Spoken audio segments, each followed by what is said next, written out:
Hello दोस्तों, मैं रुपेश रंजन स्वागत करता हूं आपको मेरे इस यूट्यूब चैनल पे। तो दोस्तों, आज हम आपके लिए लाए क्लास 12th बायोलॉजी के 13 must VVI objective model set 1 आज देखने जा रहे हैं। तो दोस्तों चलिए, पहला प्रश्न क्या कहता है, पहला प्रश्न देखते हैं। पहला प्रश्न कहता है, इनमें से किस में निषेचन के लिए जल माध्यम की आवश्यकता होती है। आपका ऑप्शन रहा क है पुष्पीय पौधा, ऑप्शन बी है ब्रायोफाइटा, ऑप्शन ग है जिम्नोस्पर्म, ऑप्शन घ है इनमें से सभी। तो इसका राइट आंसर ऑप्शन घ होगा, ब्रायोफाइटा। चलिए अगला प्रश्न देखते हैं। अगला प्रश्न कहता है, हीमोफीलिया के संबंध में निम्न में से कौन सा सबसे भिन्न है। ऑप्शन ए है एक्स संलग्न प्रभावी डिसऑर्डर है, ऑप्शन बी है ब्लीडर्स डिजीज है, ऑप्शन सी है क्रिस क्रॉस वंशानुगति है, ऑप्शन घ है एक्स संलग्न अप्रभावी डिसऑर्डर है। तो बताइए ये किस प्रकार का लक्षण इसका होता है ना। तो इसका राइट आंसर ऑप्शन क हो जाएगा, ये एक्स संलग्न प्रभावी डिसऑर्डर है। चलिए ये सबसे भिन्न होता है ना। चलिए अगला प्रश्न देखते हैं, अगला प्रश्न क्या कहता है। अगला प्रश्न कहता है, मिनीमाटा बीमारी किसके कारण होता है। बताइए, मिनीमाटा एक प्रकार का बीमारी होता है जो किसके कारण से होता है। ऑप्शन ए है SO2, ऑप्शन ख है H2S, ऑप्शन ग है मरकरी, ऑप्शन घ है सीसा। तो बताइए मिनीमाटा किसके कारण होता है। तो इसका राइट आंसर हो जाएगा मरकरी के कारण मिनीमाटा ये जो है बीमारी होता है। चलिए अगला प्रश्न देखते हैं, अगला प्रश्न क्या कहता है। अगला प्रश्न कहता है, इनमें से कौन सा ज़्यादा दूध देने वाली गाय की प्रजाति है। बताइए, ऑप्शन ए है डॉरसेट, ऑप्शन ख है हॉल्स्टेन, ऑप्शन ग है पश्मीना, ऑप्शन घ है नेलोर। तो इसका राइट आंसर क्या हो जाएगा। तो इसका राइट आंसर ऑप्शन ग हो जाएगा। चलिए अगला प्रश्न देखते हैं, विखंडन किस में पाया जाता है। ऑप्शन ए है अमीबा में, ऑप्शन ग है पैरामीशियम में, ऑप्शन घ है जलकुंभी में, ऑप्शन घ है अमीबा और पैरामीशियम दोनों में। तो बताइए विखंडन जनन किस में पाया जाता है। तो सभी को जानते हैं कि अमीबा और पैरामीशियम दोनों में पाया जाता है। ये जितने भी एक कोशिकीय जीव होते हैं सारे में द्विविखंडन जनन होता है।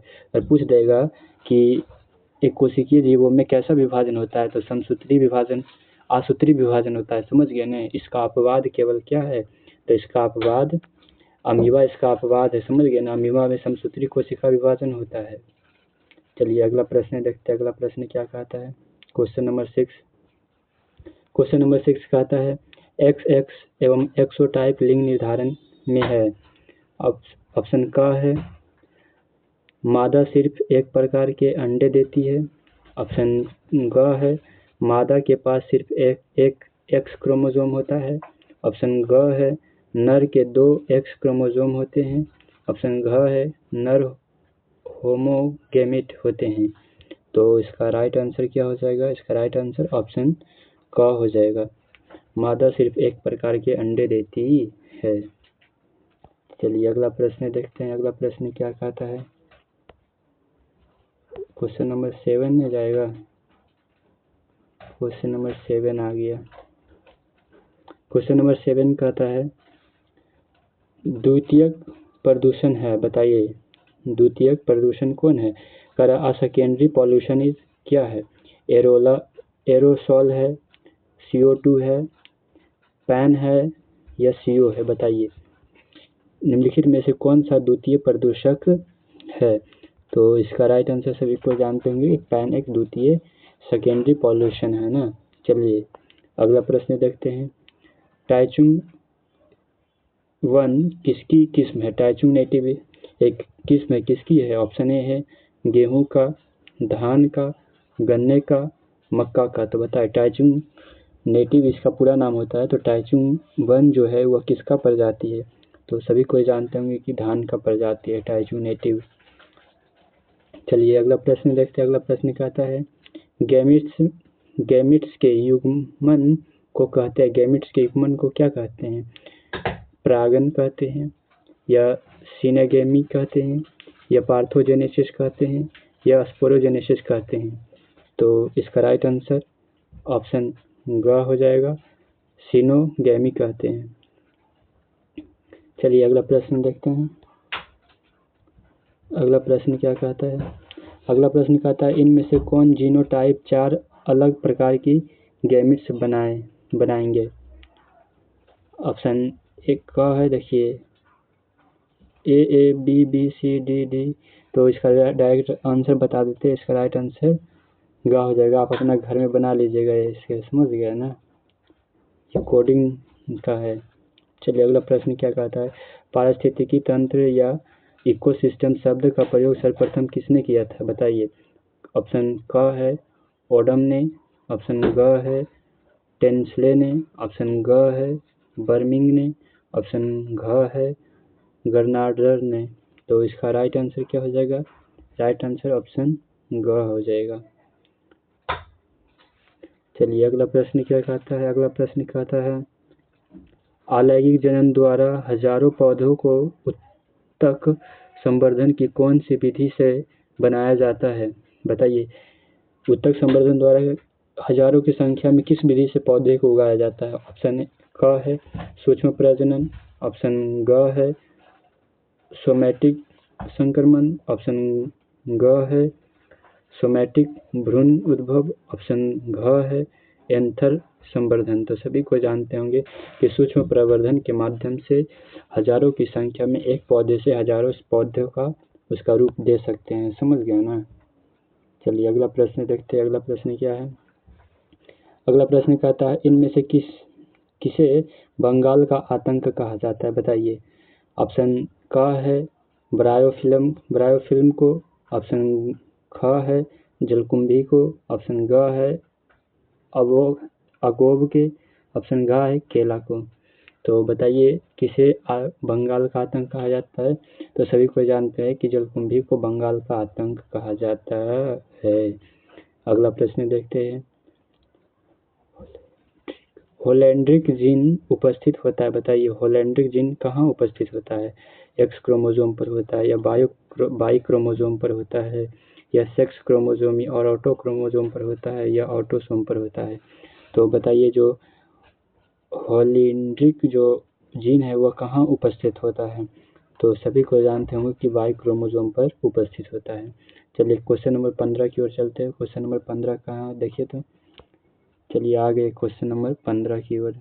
क्वेश्चन नंबर 15 देखिए क्या कहता है। आइए क्वेश्चन नंबर 15 कहता है अम्ल वर्षा का कारण है? बताइए अम्लीय वर्षा का क्या कारण है?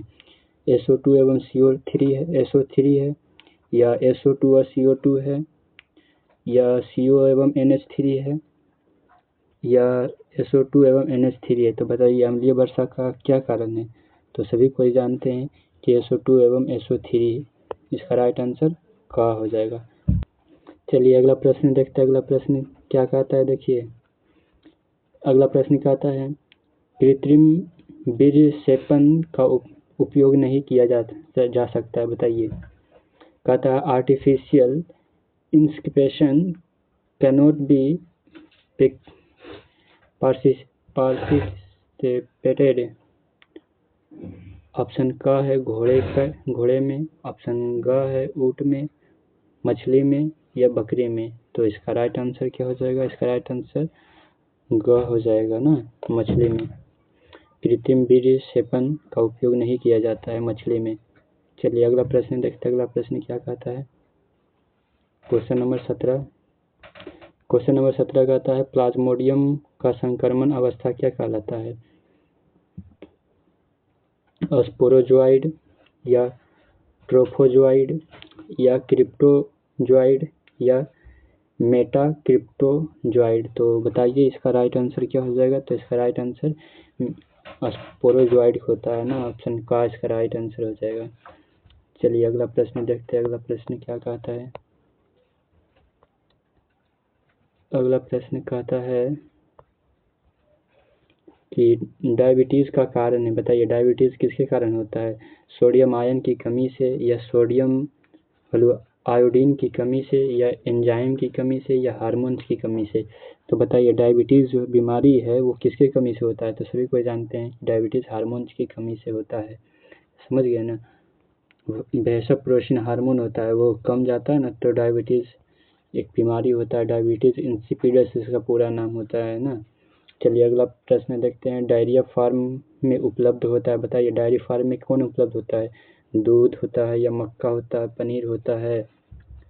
उसका देखिए ना दिख रहा है ना, चौथा आंसर यह सभी होते हैं, बताइए। तो इसका राइट आंसर क्या हो जाएगा? तो डायरी दूध से संबंधित है ना, डायरी। चलिए अगला प्रश्न देखते हैं। डेयरी फार्म दूध हो जाएगा। टी सेल्स उत्तरदायी है, बताइए। टी सेल्स होता है ना हमारे शरीर में जो WBC पाया जाता है उसमें बी सेल्स और टी सेल्स होते हैं, तो बताइए टी सेल्स किसके लिए उत्तरदायी होता है? ऑप्शन ए है होमरल प्रतिरक्षा प्रतिक्रिया हेतु, ऑप्शन ख है सेल मेडिएटेड प्रतिक्रिया हेतु, ऑप्शन ग है एंटीबॉडी निर्माण हेतु, ऑप्शन घ है हिपैरिन बनाने हेतु। बताइए टी सेल्स किसके लिए उत्तरदायी है? तो टी सेल्स, इसका राइट आंसर ख हो जाएगा, सेल मेडिएटेड प्रतिक्रिया हेतु इसका राइट आंसर हो जाएगा। चलिए क्वेश्चन नंबर 21 की ओर चलते हैं। क्वेश्चन नंबर 21 क्या कहता है, देखिए क्वेश्चन नंबर 21 आ गया। क्वेश्चन नंबर 21 कहता है डायबिटीज रोगी के मूत्र में रहता है। डायबिटीज रोगी के मूत्र में क्या पाया जाता है? वसा पाया जाता है, प्रोटीन या लवण या शर्करा? तो बताइए जो डायबिटीज जो रोगी होता है उसके मूत्र में क्या चीज़ पाया जाता है? तो सभी को जानते होंगे कि उसके मूत्र में शुगर की मात्रा पाया जाता है, समझ गए ना। राइट आंसर इसका ऑप्शन घ हो जाएगा। चलिए अगला प्रश्न देखते हैं। डार्विन अपनी यात्रा के दौरान किस द्वीप पर गए थे? बताइए। ऑप्शन क है गैलपेगो द्वीप पर, अंडमान द्वीप पर, या वेस्ट इंडीज, या कहीं नहीं। तो बताइए कहाँ गए थे? तो इस डार्विन कहाँ गए थे? तो गैलपेगो द्वीप पर गए थे ना, गैलपेगो द्वीप। इसका राइट आंसर ऑप्शन का हो जाएगा। अगला प्रश्न क्या कहता है, देखिए अगला प्रश्न कहता है लगभग कितने वर्ष पूर्व पृथ्वी पर जीव का प्रथम कोशिका के रूप में प्रकट हुआ है? ऑप्शन का है 200 मिलियन वर्ष पहले, 1200 मिलियन वर्ष, 2000 मिलियन वर्ष, ऑप्शन घ है 4000 मिलियन वर्ष। तो इसका राइट आंसर क्या हो जाएगा? इसका राइट आंसर हो जाएगा 2000 मिलियन वर्ष पहले पृथ्वी पर पहली कोशिका का रूप प्रकट हुआ था। चलिए अगला प्रश्न देखते हैं। अगला प्रश्न कहता है मानव का विकास कहाँ हुआ था? ऑप्शन का है अमेरिका में, अफ्रीका में, या यूरोप में, या एशिया में। तो सभी को जानते हैं कि मानव का विकास अफ्रीका के जंगल में हुआ था ना। राइट आंसर ऑप्शन ख। चलिए अगला प्रश्न देखते हैं। जीवन पहले से विद्यमान जीवन से ही निकल कर आता है, यह सिद्धांत किसने प्रतिपादित किया था? ऑप्शन क है ओपेरिन ने, ऑप्शन घ है डार्विन ने, ऑप्शन ग है लुई पास्चर ने, ऑप्शन डी है हॉलैंड ने। बताइए तो इसका राइट आंसर क्या हो जाएगा? तो इसका राइट आंसर ऑप्शन ग हो जाएगा, लुई पास्चर ने दिया था ये सिद्धांत। चलिए अगला क्या कहता है डिंबावाहिनी नलिका यानी कि फैलोपियन ट्यूब गर्भाशय तथा योनि मिलकर बनती है। बताइए क्या चीज मिलकर बनती है दोनों? ऑप्शन का है नर सहायक नलिका, स्त्री सहायक नलिका, गर्भाशय ग्रीवा, अंडाशय पिटिका। बताइए तो इसका राइट आंसर क्या हो जाएगा? तो इसका राइट आंसर स्त्री सहायक नलिका बनाता है ना। चलिए अगला प्रश्न देखते हैं। Question number 27। शीशन के अंतिम वर्धित भाग को ढीली त्वचा से ढकी रचना को क्या कहते हैं? अग्रछेद कहते हैं, अधिवृषण, या ग्लैंस पेनिस कहते हैं, या ब्रिसन जलिका कहते हैं। तो क्या कहता है? इसका राइट आंसर क हो जाएगा, अग्रछेद कहते हैं ना, फोरस्किन कहते हैं। अगला प्रश्न देखते हैं। WHO का पूर्ण रूप क्या है? WHO का पूरा नाम क्या है? ऑप्शन क है world human organization, option B है world health organization, option C है world health officer, option D है नन ऑफ दिस। तो सभी को जानते होंगे WHO का full form world health organization. इसी के साथ आज का क्लास यहीं तक समाप्त हुआ। धन्यवाद।